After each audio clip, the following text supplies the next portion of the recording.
Voilà. Donc, bienvenue à tous. Vous êtes une quinzaine de clubs présents en dehors de la CNS. Merci à vous d'avoir répondu à l'appel. Je laisserai la parole tout à l'heure donc à Rodolphe, qui est le responsable formation, qui vous présentera le module marqueur et qui vous présentera également une synthèse en fait du plan de formation. On a commencé à retravailler ce plan de formation en début 2020 avec un groupe de travail issu de plusieurs départements au niveau national. Donc, il vous fera une petite synthèse tout à l'heure. On est là aussi également pour répondre à vos questions. Si vous avez des questions, n'hésitez pas à nous les mettre dans le fil de discussion et nous vous donnerons de toute façon des temps de parole par la suite. Et on pourra débattre, répondre à vos questions si on peut dès maintenant, et sinon on les marquera et on n'hésitera pas à vous faire des retours par mail. Voilà, je remercie la présence donc, de Myriam Wagner, donc, qui est l'élu national du comité directeur national du FOLEP, donc, qui est en charge du suivi de la commission nationale tir à l'arc Sarbacane. Je remercie également les membres de CNS qui sont présents. Donc, il y a Rodolphe qui prendra la parole tout à l'heure, responsable formation, Sébastien Guiton, qui est responsable communication, qui alimente les réseaux. Et on a également Mireille qui est présente, qui est responsable sur la partie arbitrage et règlement. Voilà. Donc, et on aura également Laurence qui nous rejoindra tout à l'heure, qui est sur la partie Sarbacane et sport et handicap. Myriam, je te laisse la parole, si tu veux. Oui, rapidement. Directeur national. Rapidement, donc bonsoir à toutes et à tous. Donc je suis Myriam Wagner. Donc là, vous voyez UFOLEP 84 parce que voilà, je suis élue aussi au niveau du UFOLEP 84, mais ce soir, je suis là en tant que référente donc, de la CNS tir à l'arc et Sarbacane. Donc je suis référente depuis 5-6 ans, je ne sais plus exactement. Donc certains peut-être me connaissent déjà, m'ont déjà vu, d'autres non. Voilà, donc là, ce soir, l'équipe, d'abord, vous faites connaissance, pour ceux qui ne les connaissent peut-être pas encore, de la nouvelle équipe donc CNS tir à l'arc et Sarbacane, puisqu'elle a été renouvelée cette année. Avec des petites modifications, puisque maintenant, il y a des personnes ressources qui ont été, dirons-nous, rattachées à cette CNS de façon à avoir le maximum de savoir donc des personnes qui œuvrent dans les associations. Là, vous allez Rodolphe va vous présenter son travail ainsi que le travail de l'équipe de la CNS depuis le travail de plusieurs années. Je peux vous dire qu'ils sont très, très actifs. C'est une des CNS les plus actives donc, de l'UFOLEP, il faut le dire. Elle sert même parfois de modèle pour d'autres choses. Voilà, donc là, ce soir, on va vous présenter une partie du travail qui a été fait parce qu'il y a plein d'autres choses qui sont faites par la CNS pour pouvoir justement améliorer l'utilisation, la formation et puis les règlements donc de ces deux activités, puisque la Sarbacane, on est en train de travailler à ce qu'elle soit reconnue comme un sport et pas comme… comment ils ont dit au ministère, Rodolphe? Je ne me souviens plus du nom. Je ne l'ai plus en tête non plus. Voilà. Donc, on va considérer ça, on voudrait que ça soit considéré comme un sport à part entière. Donc, voilà, la CNS y travaille, ainsi que l'UFOLEP national, et puis donc l'amélioration de la pratique, bien entendu, du tir à l'arc et de la Sarbacane. Voilà, j'en ai fini. Je vous laisse donc présenter votre travail. Alors, merci Myriam pour cette belle présentation. Ça nous touche vraiment parce que c'est vrai que le travail qui est réalisé depuis maintenant plusieurs années porte ses fruits. On en est à l'heure actuelle à notre 3e plan de formation. Donc, ça veut dire que depuis maintenant plus de 20 ans, il y a des plans successifs qui se sont mis en place avec l'évolution des techniques d'animation, d'enseignement. Et donc, on essaye de renouveler les contenus à tous les 6, 7 ans, 8 ans pour pouvoir coller vraiment aux besoins de chacun. Maintenant, le nouveau plan de formation, on nous l'a demandé il y a 2 ans. On nous a demandé de le modifier, de le réactualiser. Et du coup, on en a profité pour faire quelques modifications. Alors, la première, majeure, et je tiens à féliciter tous les gens qui ont participé, parce que c'est des bénévoles, je le rappelle, hein, nous sommes tous des bénévoles. Nous prenons tous sur nos temps de loisirs pour pouvoir faire les documents que bien souvent ces bénévoles-là rédigent eux-mêmes.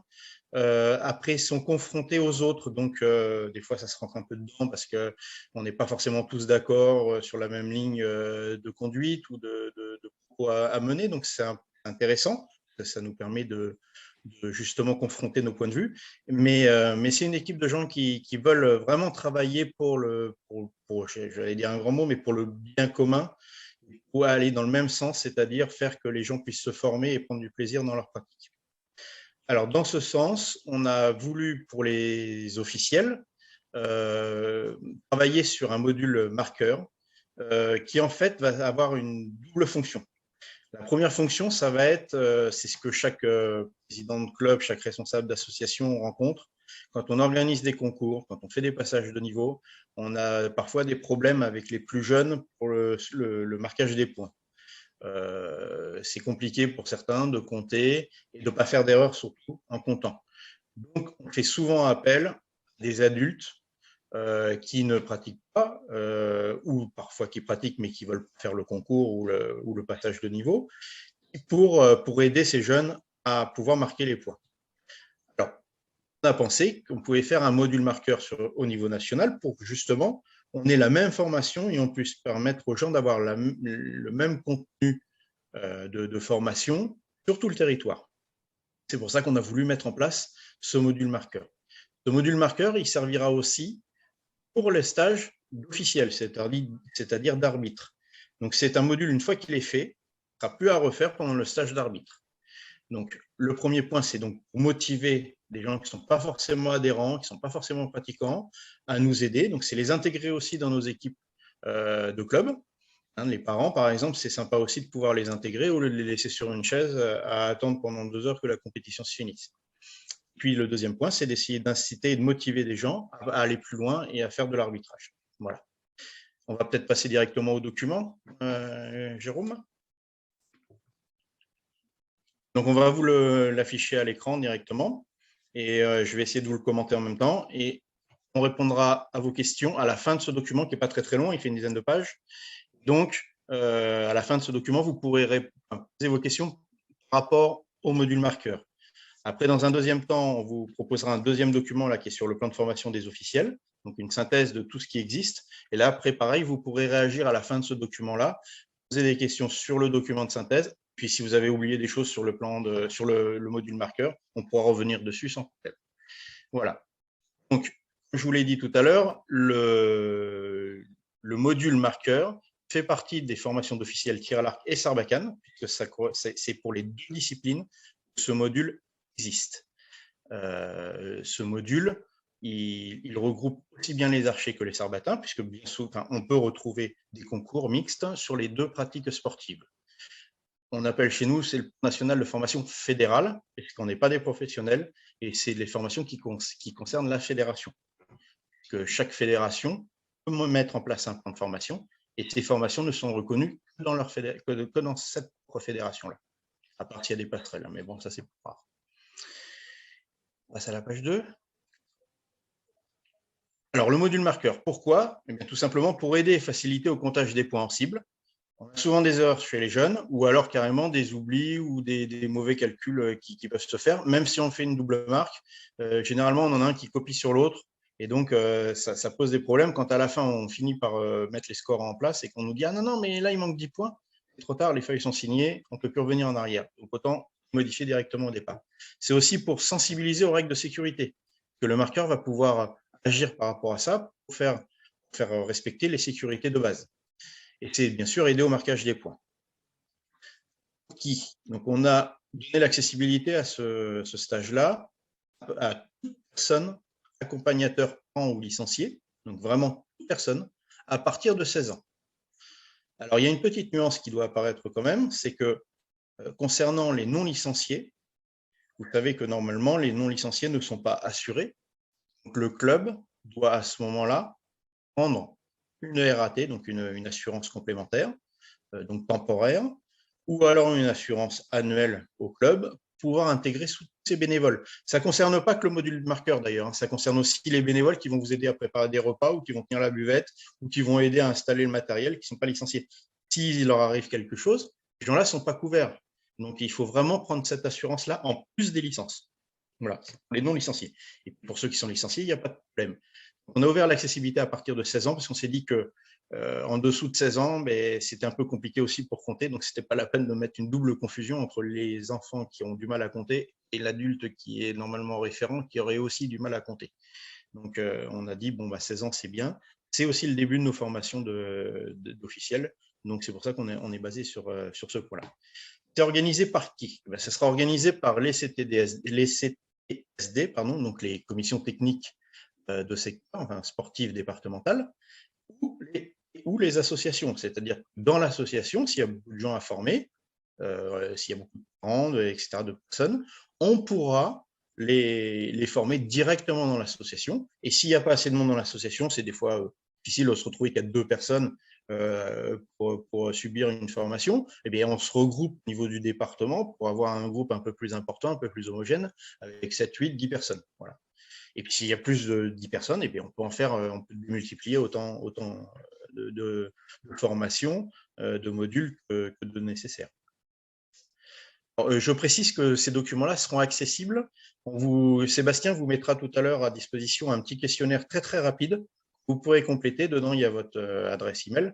Et donc, on renverra à toutes les personnes qui se seront inscrites. Comme ça, ça nous permet aussi d'augmenter le fichier et puis de pouvoir vous renvoyer des informations régulièrement. Donc, ces personnes-là auront accès à un module qui sera en ligne, mais qui sera accessible que par les personnes qui ont participé ce soir, dans un premier temps. La page 3. Donc, comment?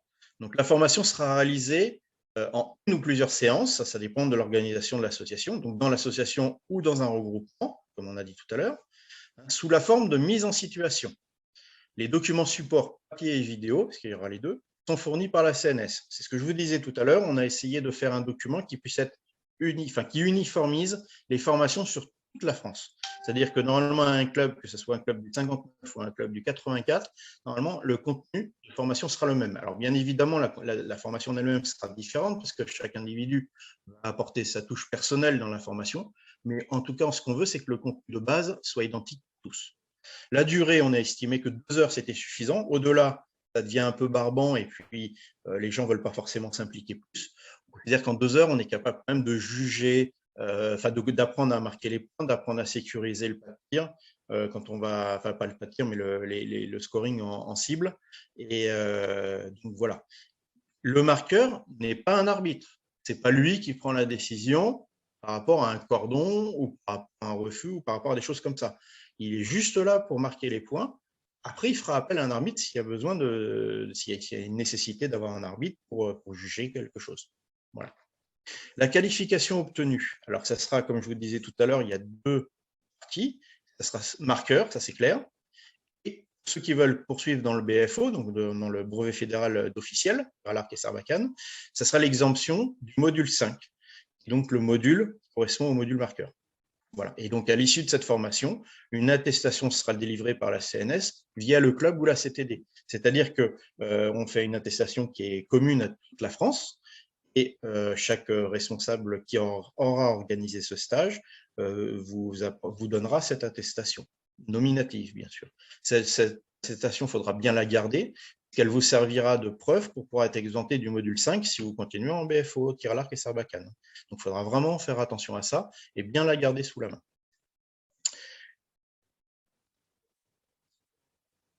Donc, les supports de formation. Donc, la CNS a mis en place les supports de formation marqueurs. Tous les documents ainsi que le matériel nécessaire, ils sont indiqués. Donc là, il y a un module un référentiel formateur qui existe avec tous les documents. Donc pour le formateur, pour lui expliquer comment faire la formation, le matériel dont il a besoin, dans quelles conditions, les documents aussi qui sont à distribuer aux stagiaires. Après, le responsable peut toujours en rajouter à lui, mais disons que nous, on a fait le document qui est un document de référence au niveau national, comme je vous le dis. Et puis donc l'attestation qui sera délivrée en même temps par cette personne qui fera la formation. Le téléchargement du module se fera via le site de la psl.info, hein, au niveau du dossier formation. Et bientôt sur le site, on est en train de créer un site pour la CNS Tir-à-l'Arc et Sarbacane sur la plateforme UFOLEP. Bon, pour l'instant, on est en train de le créer, donc je ne vous ai pas donné le nom du site exact parce qu'il n'est pas encore tout à fait défini. L'accès, après, il y a des parties qui seront accessibles à tous, des parties qui sont avec des accès restreints avec des codes. Voilà. Suivante. Donc, le brevet fédéral, l'officiel, s'adresse à qui? Il s'adresse donc à tous les licenciés à partir de 16 ans, aussi bien masculin que féminin, hein, on précise bien. Hein. Donc, on est sur une écriture inclusive, c'est pour ça que vous avez licencié.e rajouté, parce qu'on ne précise pas à chaque fois les masculins et féminins, mais c'est à vous de le voir écrit. Il est encadré ou validé donc, par une formatrice ou un formateur, donc titulaire du FIF, c'est une formation initiale de formateur. Il vient, elle aussi, d'être renouvelée parce que le plan de formation, il ne concerne pas que les disciplines sportives, mais il concerne aussi les formateurs. Donc, il y a une version 2019 qui vient d'être mise à jour avec donc, les fondamentaux de formateurs. Ou alors, les anciens formateurs qui ne vont pas refaire forcément le FIF, mais qui vont pouvoir subir une nouvelle formation qui sera juste une mise à niveau pour pouvoir intégrer des nouveaux éléments, pour pouvoir essayer de faire une formation qui soit plus moderne et plus dynamique. Donc, le brevet fédéral officiel, son but, c'est de devenir arbitre de rencontre. Comment? Donc, les formations se font en local, en présentiel. Elles sont gérées par un comité régional ou départemental selon les territoires. Ça, c'est chaque région qui détermine qui est le maître d'œuvre des stages, des formations mises en place.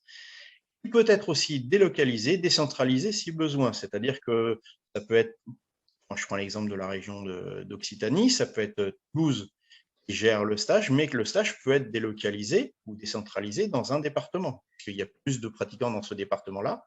Donc, c'est le département où il y a le plus de pratiquants qui va organiser le stage, le mettre en place. Donc, un autre comité pourra alors aider à la logistique sur place. Donc, on va passer à la page 6 pour vous reprendre l'intégralité de la filière officielle. Donc, on a 12 heures en module spécifique. C'est la partie droite du tableau, donc avec gestion des manifestations 3 heures, réglementation 3 heures, pédagogie 2 heures, spécificité Sarbacane 2 heures, et le module marqueur de 2 heures qu'on a vu précédemment. On a après une mise en situation. Cette mise en situation, c'est 2 arbitrages de rencontres en étant un arbitre supervisé par un arbitre titulaire et une rencontre en arbitre autonome. Donc là, après ces 3 arbitrages-là, on devient arbitre officiel. Mais il ne faut pas oublier quand même qu'avant, il faut pouvoir faire le PSC1. Donc, vous pouvoir valider complètement la filière d'officiel, il faut avoir le PSC1 en début ou en milieu ou en fin de formation, mais automatiquement, vous allez être obligé de l'avoir. Pardon. Et avoir subi aussi la partie, ce qu'on appelait avant le tronc commun, qui est en fait une connaissance du mouvement et de la vie associative, qui est fait normalement pour toutes les disciplines. L'UFOLEP étant multisport, je le précise pour les gens qui ne sont pas forcément de l'UFOLEP ce soir, l'UFOLEP étant une fédération multisport et affinitaire, on peut se retrouver sur cette partie tronc commun avec des gens qui viennent du badminton, du tennis de table, comme de la moto. Voilà. Donc c'est pour ça qu'on fait une partie tronc commun qui concerne tout le monde, qui est gérée, elle, non plus par les formateurs spécifiques aux disciplines, mais par un formateur général. Et généralement, il y en a dans les départements. Voilà. Donc, merci d'avoir écouté ce long discours. Maintenant, si vous avez des questions, vous pouvez les poser. On essaiera d'y répondre.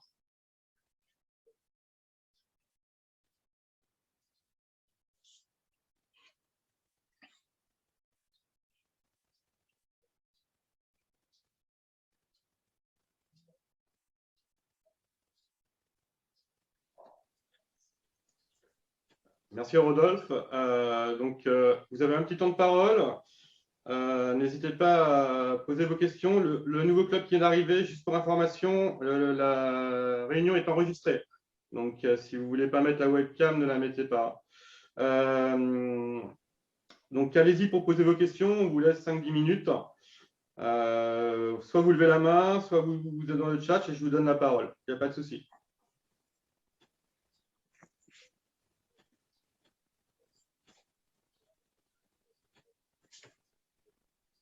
Alors, on peut peut-être poser, nous, des questions. Il y a une question, Rodolphe. Ouais. Bon. Les parents ne peuvent plus être marqueurs sans cette formation.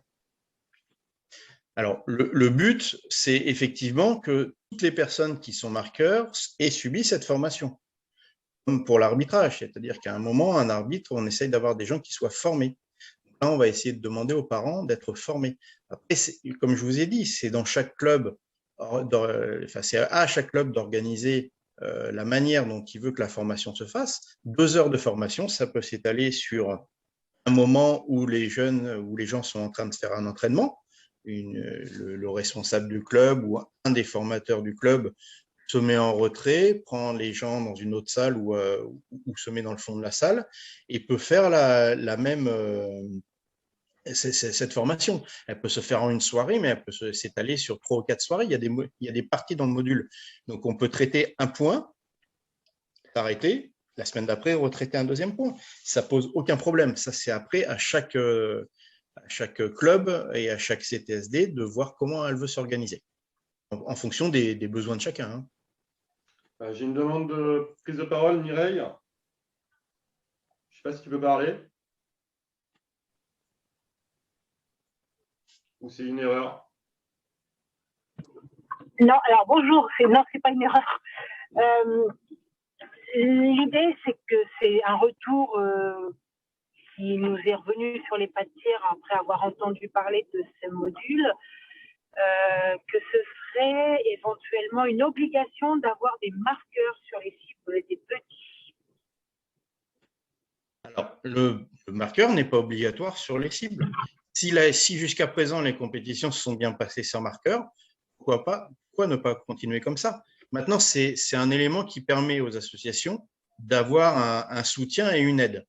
Donc, il n'y a vraiment aucune obligation d'avoir des marqueurs dans les clubs. Si les compétitions jusqu'à présent se sont bien réalisées et qu'il n'y a pas de problème par rapport à ça, on peut rester sans marqueur. Mais c'est intéressant aussi d'avoir des marqueurs parce que c'est une manière d'intégrer des parents au travail de l'association, de les motiver à pratiquer. On sait le problème qu'on a, surtout chez les jeunes. Les parents nous amènent les jeunes, bien souvent, ils nous les posent. S'ils restent, c'est déjà pas mal, mais bien souvent, ils repartent aussi vite qu'ils nous les ont posés.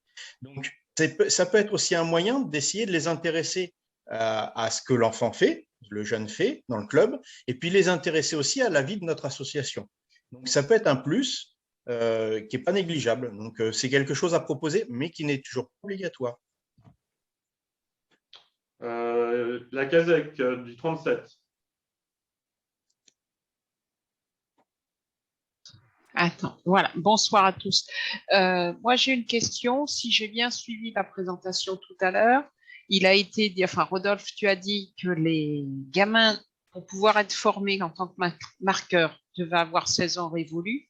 Ce qui veut dire que sur les passages de badge, les plus âgés qui comptaient parfois sur certains départs pour les plus jeunes, c'est fini. Après, 16 ans, c'est la date qu'on a mis. Il n'y a rien de gênant à faire qu'un jeune de 15 ans puisse le faire. Ça pose aucun problème en soi. Il n'y a pas on n'est pas sur une qualification qui apporte, par exemple, comme un arbitre, où là, il y a des sanctions entre guillemets par rapport par rapport au point officiellement marqué sur la feuille. Maintenant, il faut que ça soit quelqu'un qui a 15 ans, par exemple, sache bien compter, sache bien se débrouiller pour marquer ses points. Donc, c'est vrai que s'il tire depuis une dizaine, enfin 7-8 ans, parfois pour certains, qu'il est débrouillard, je ne vois pas pourquoi lui interdire l'accès. Au contraire, c'est lui donner une responsabilité qui peut être intéressante aussi. Donc, pourquoi pas permettre à ces gens-là, un peu plus jeunes que 16 ans, mais on est obligé de mettre une date butoir parce que sinon, il y a toujours… si on ouvre à tout le monde, on va avoir des enfants de 11 ans qui vont nous dire est-ce qu'on peut faire le marquage pour les enfants de 11 ans. Donc, ça va poser un petit peu de problème. Donc, à un moment, on est obligé de mettre une limite, mais cette limite-là, elle est pas, c'est pas, on ne va pas demander la carte d'identité pour inscrire les gens à la formation. Est-ce qu'il y a d'autres questions?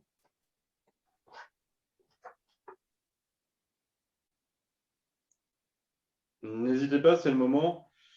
Je sais qu'il y a 2 clubs qui sont arrivés en cours de route. Donc ne pas hésiter à prendre la parole.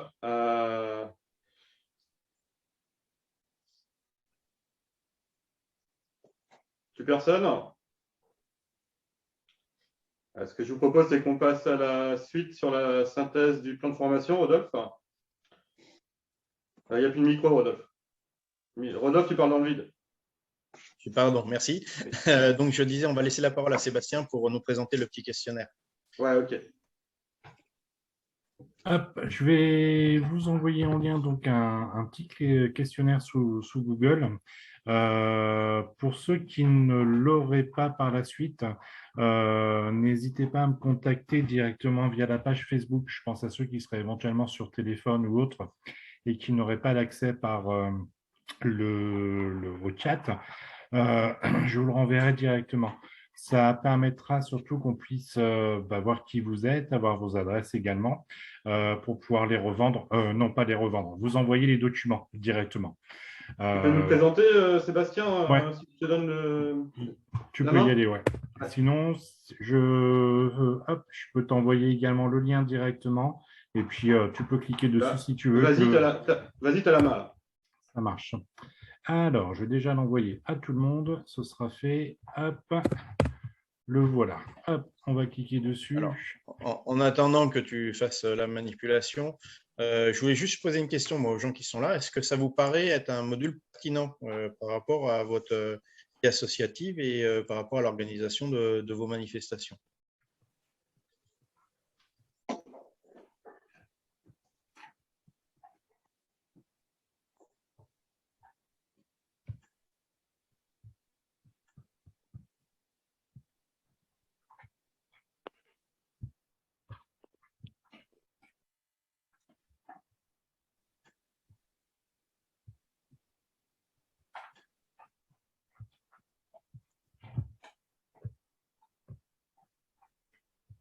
Apparemment, personne ne souhaite dire quoi que ce soit. Donc non, pour moi, je trouve ça intéressant au niveau de la formation.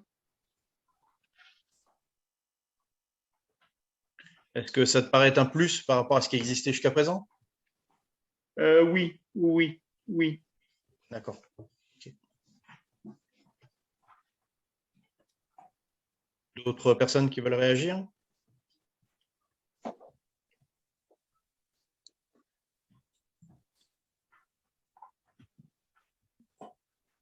On aura du temps par la suite dans tous les cas. Oui, tout à fait.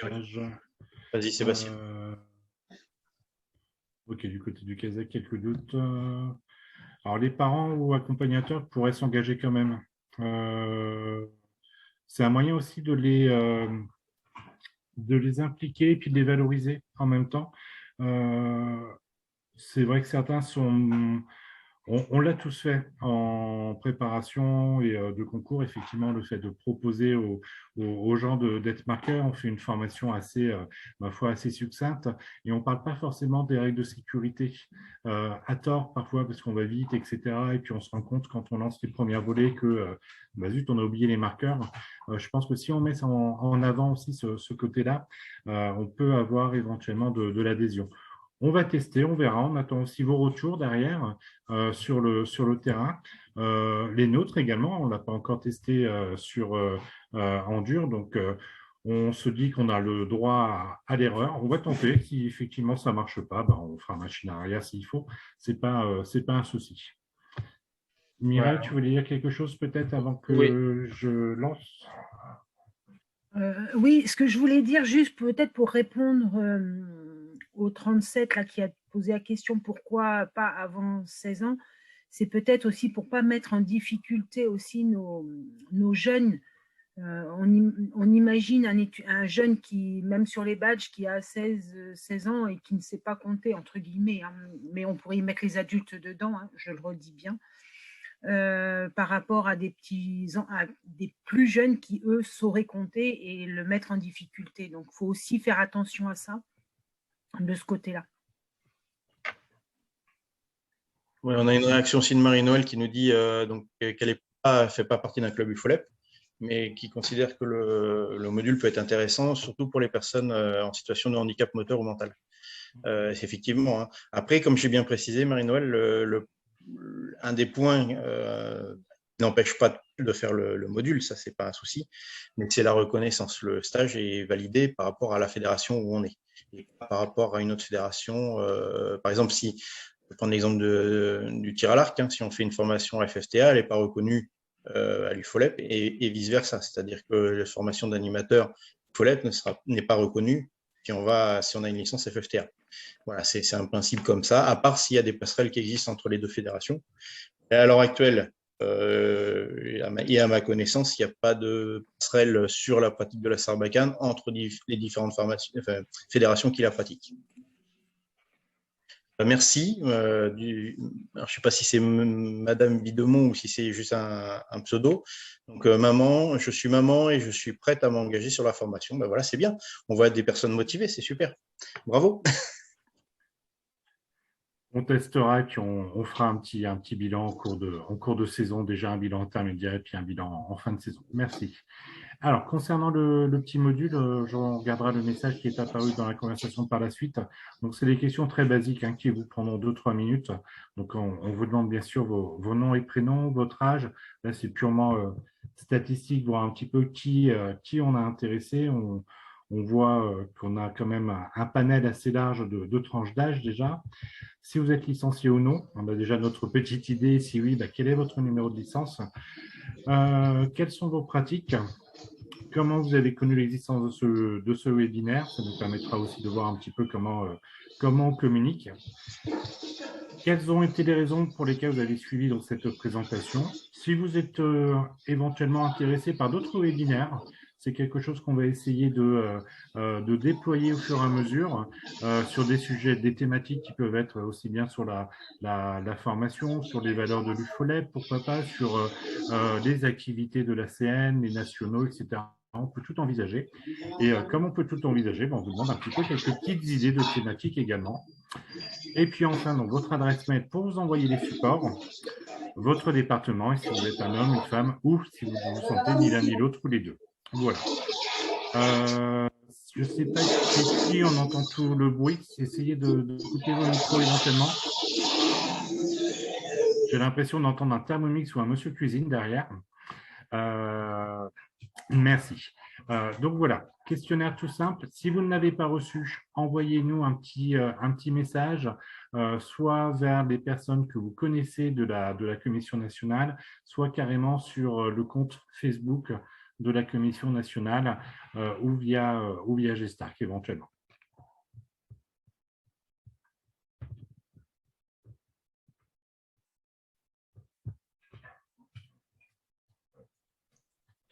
Ok, merci Sébastien. Du coup, on va pouvoir reprendre. Je suis désolé, je n'arrivais pas à trouver la personne avec le micro. Donc, le 13, si je ne me trompe pas, ce sont les archers de l'Otur, normalement. Donc, qui nous disait la dame qui nous parlait de Videmont. Je vais redonner la parole à Rodolphe. On va regarder le document de synthèse.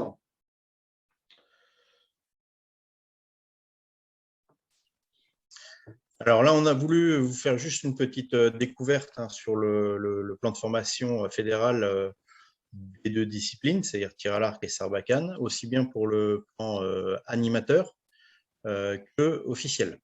Voilà. Et vous expliquer qui le gère, qui le fait, etc. Vas-y. Donc, on va commencer par les formations d'animateurs, animatrices. Donc, on n'a plus qu'un seul niveau de formation fédérale d'animateurs par discipline. C'est-à-dire, on en a un au tir à l'arc et un à la sarbacane. La formation pour le tir à l'arc, le BFA, donc, je rappelle, donc, brevet fédéral d'animateur, tir à l'arc. Donc, il est encore sur l'ancienne version, parce qu'on n'a pas eu le temps de tout faire les documents. On est juste en train de commencer à les rédiger.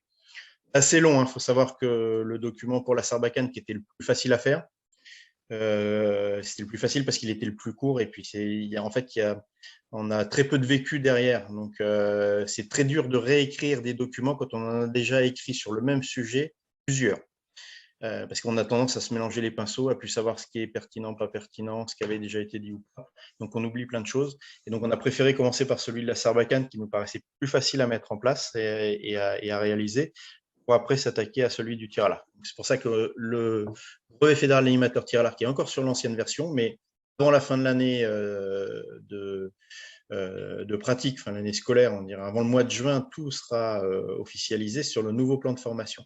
Et bon, pour l'instant, je vous donne les informations de l'ancien plan de formation, qui était donc de 26 heures, c'est-à-dire à peu près 2 week-ends, plus un réinvestissement à faire en association.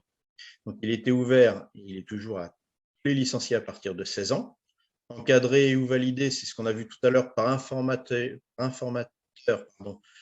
titulaire du FIF, donc nouvelle version. On n'est plus sur de l'ancienne version, on est sur ceux qui ont la nouvelle version ou ayant fait une remise à niveau. Voilà. L'objectif de ce stage, c'est de devenir animateur de club. Comment ? La formation, comme celle qu'on a vue tout à l'heure, elle se fait en local, organisée par un comité régional, et qui peut être fait, délocalisé ou décentralisé dans un département. Voilà. Pour la sarbacane, là, on est sur le nouveau plan de formation fédéral. Donc là, on en avait fait un sur l'ancien plan de formation qui faisait à peu près la même durée, mais là, on est reparti donc sur une nouvelle version. Vous verrez, pour ceux qui vont vouloir faire ce stage, on a essayé de coller vraiment aux besoins des associations et aux besoins aussi qu'on a dans l'animation, donc c'est-à-dire tout ce qui est sécurité, etc. Donc c'est tout qui est abordé, bien sûr. 16 heures, donc on peut le faire sur un week-end. Après, c'est chaque organisateur qui décide. Ça peut se faire sur une journée, ou une demi-journée, pardon, un week-end un week-end et demi, un week-end d'une journée et demie plus une autre journée après. Enfin voilà, après, c'est à chacun d'organiser en fonction des disponibilités des formateurs et des besoins aussi des licenciés. Donc pareil, c'est accessible à tous les licenciés à partir de 16 ans, toujours encadré pareil par un formateur ou une formatrice titulaire du FIF ou ayant subi une remise à niveau. Le but, c'est de devenir animateur de club en sarbacane, et la formation est toujours faite en local par l'intermédiaire d'un comité régional. Voilà, donc ça ne change rien, on est toujours sur les mêmes, le comment et le par qui est toujours fait, c'est toujours la même chose que ce soit n'importe quelle formation. Et ça, pour tous les sports, c'est pareil. On passe à l'officiel, donc ça, on va reprendre ce qui a été dit là tout à l'heure, c'est-à-dire le module marqueur 2 heures, en une ou plusieurs parties, donc pour toutes les personnes voulant aider, au comptage de points, parents, pratiquants, accompagnateurs.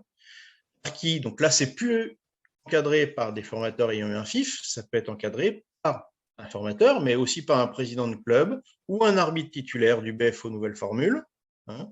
Voilà, donc c'est toute personne de bonne volonté qui est capable de pouvoir monter la formation. Comme on lui donne tous les supports, normalement, ça doit pouvoir se faire assez facilement. Le but, c'est bien. Je me permets de rebondir, Rodolphe, excuse-moi, par rapport à la question sur les d'Annick du Kazakh tout à l'heure. La formation se faisant en une ou plusieurs parties, rien n'empêche effectivement de faire une première partie sur un premier concours et la seconde sur un deuxième concours au cours de la saison. Donc, on peut très bien le faire sans forcément mobiliser plus de temps que ça avec la personne. Voilà, ça peut être une idée. Désolé de t'avoir coupé, mais j'avais peur de l'oublier en cours de route. Non, non, mais c'est vrai que tout à fait, ça peut se faire en début, avant les concours. On a toujours un peu de temps, le temps que les pratiquants s'installent. On peut très bien prendre une demi-heure ou une heure sur le, enfin une demi-heure, on peut l'avoir facilement sur un concours parce que tout le monde est là présent facilement une demi-heure avant. Donc ça peut être l'occasion une demi-heure avant de commencer à faire la formation et de le faire sur plusieurs concours comme ça, de l'étaler sur plusieurs concours. Le but étant d'essayer de toujours le même, hein, former un maximum de personnes pour avoir le même niveau de compétences à la sortie et essayer de les motiver pour intégrer l'équipe du club ou pour aller plus loin dans la formation. Le plus loin, on le voit maintenant, c'est la formation donc, du BFO, tir à l'arc et Sarbacane. Alors, petite précision que je n'ai pas faite jusqu'à présent, c'est-à-dire que on sait autant sur les formations d'animateurs, on a séparé animateur tir à l'arc et animateur Sarbacane, même si la pratique peut être faite en même temps, mais on s'est aperçu quand même qu'il y avait des points qui étaient quand même différents et que ça nécessitait vraiment de faire deux formations différentes, même s'il y a beaucoup de choses de parallèles, je le redis. Pour ce qui est de l'officiel, on s'est rendu compte que pour l'instant, vu le niveau de pratique et vu la manière dont ça se déroule, on peut vraiment gérer un arbitre, que ce soit de tir à l'arc, vraiment gérer sans problème une rencontre de Sarbacane. Donc c'est pour ça, les règles de sécurité sont les mêmes, il n'y a que le matériel qui va changer, et puis le comptage des points s'il y a des robins, mais bon, après c'est vraiment des détails, c'est pour ça qu'il y a un module spécifique Sarbacane de 2 heures qui est prévu dedans, et sinon globalement c'est la même formation, ça ne pose aucun problème. C'est pour ça que pour l'instant on a voulu rester sur un BFO pour les deux disciplines, ce qui permet aussi d'alléger les officiels dans les clubs.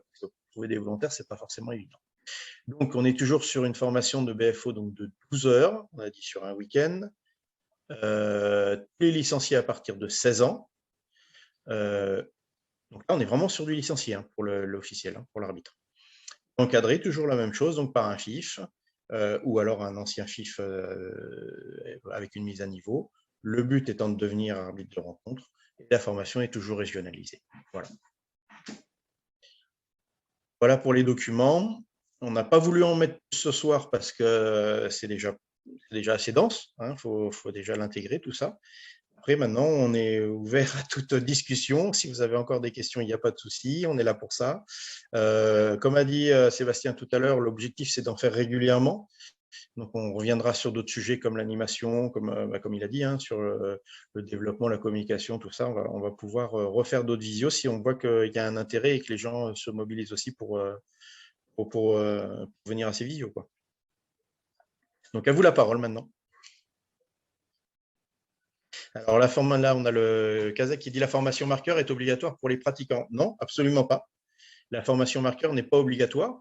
Je dirais qu'elle est fortement conseillée, puisque si on pratique, c'est bien quand même de savoir comment on fait pour compter ses points, comment on fait pour assurer la sécurité, comment on fait pour se mettre en sécurité et mettre les autres en sécurité quand on va compter ses points, et aussi pour éviter des erreurs ce qu'on appelle les erreurs de débutants, c'est-à-dire par exemple toucher ses flèches avant que les points soient comptés, ou commencer à enlever ses traits en cible alors que le marquage n'a pas été fait. Voilà, des choses comme ça.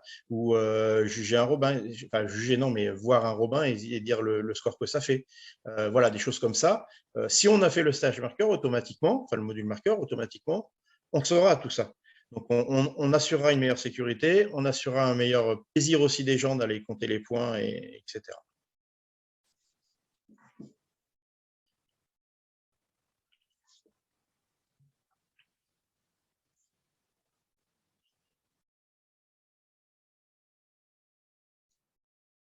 Merci Rodolphe pour cette synthèse sur le PNF, le nouveau PNF.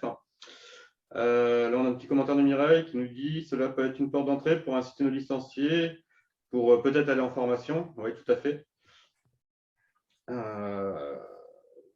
Si vous avez d'autres questions, n'hésitez pas, c'est le moment.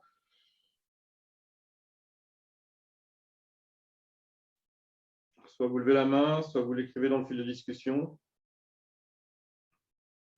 Et je reprécise, je tiens vraiment à remercier tous les bénévoles qu'on a qui nous ont aidés pour la rédaction, pour le travail sur ce plan de formation, parce que je vous assure que ce n'était pas facile au départ. On s'est réunis À Blois, on était une trentaine de bénévoles. À Tours. À Tours, pardon, pas à Blois. Myriam, tu étais là, hein, il me semble bien, hein, avec Marion, notre DTN qui s'occupe de la formation. Voilà. Et donc, on a vraiment, j'allais dire même galéré parce qu'il a fallu vraiment se creuser la tête pendant tout un week-end pour essayer de mettre en place déjà avant de mettre le contenu, mais déjà mettre une grille sur les éléments de base et après se répartir le travail. Et travailler tout seul chez soi, c'est pas évident. On a des gens qui sont pas des professionnels de la formation, mais je peux vous assurer qu'il y a des gens dedans qui ont fait un gros travail, qui se sont formés aussi. Donc, on est vraiment, c'est intéressant. Et moi, je les remercie parce que l'investissement qu'ils ont donné, c'est des heures et des heures de travail.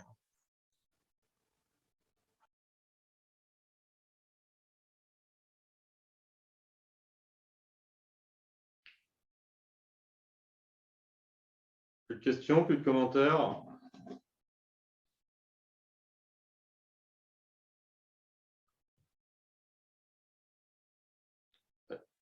Je tiens à remercier, du coup, pour finir, je tiens à remercier Rodolphe donc, pour tout le travail qu'il a pu faire avec donc, ses bénévoles, hein, qu'il a déjà remercié.